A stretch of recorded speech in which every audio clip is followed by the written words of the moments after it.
The book of Esther, one of only 2 books in the Bible named after a woman, recounts the story of the rise of a beautiful young orphan girl from obscurity to royalty. The story has all the action, romance, power, and deceit often found in a great novel. Through it all, the main character of the book is never actually mentioned. God himself is at work to protect his people and save them from clear destruction, yet we never hear of any of the characters, even the Jewish ones, that mention him. The events described in Esther span the years in which Ahasuerus ruled over Persia.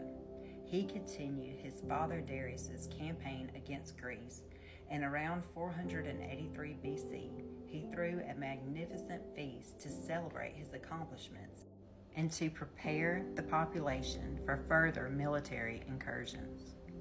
Esther is not mentioned in historical writings outside of the Bible, so little is known about her background or position. The word queen may refer merely to the principal wife rather than to someone who ruled alongside the king. Esther was a Jew, though she originally hid this fact from her Persian rulers. She even chose to use her Persian name, Esther, instead of her Jewish name, Hadassah, even in the final climactic moment in the book when she revealed her true identity. God's sovereign work is seen throughout the book of Esther.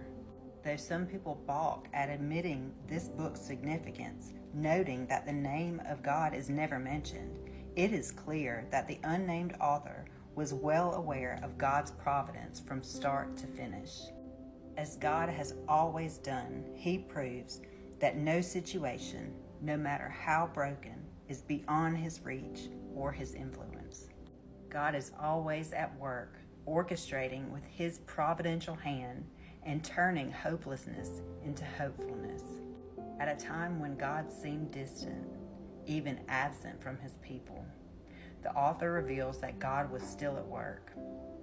Even in the very center of the Persian kingdom, he protected a remnant of people whom he would use to accomplish his purpose of bringing glory to his name.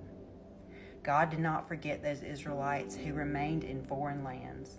They too knew God's gracious protection, experienced his mercy, and testified to his greatness among the nations. God sent Jesus, like Esther, at a particular point in history to accomplish his sovereign plan.